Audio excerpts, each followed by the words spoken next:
clapping myself.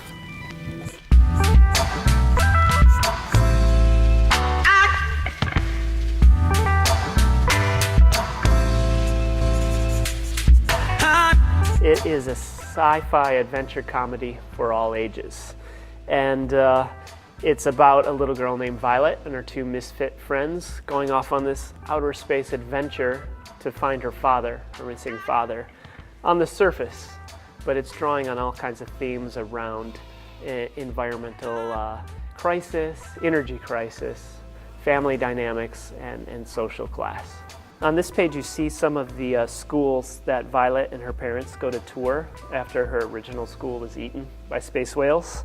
And this again is commenting on the sort of social class divide or political divide in the US. The first school they visit is a very rural sort of a lower class school.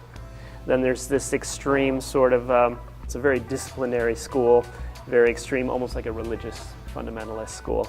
And then the inner city school, where you can tell that the teachers are spending more time disciplining the children than having time to teach, which of course is a cliche of inner cities where there's a lot of inner school violence. Space Boulettes was drawing influence from sort of rural working class details.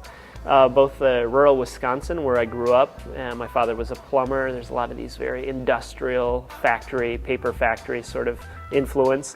And then the sort of lumber industry from the Pacific Northwest of the US, because I've lived in Oregon for 20 years now. The hodgepodge is built out of that, and it's also built out of a lot of 1980s computers and scrapyard culture.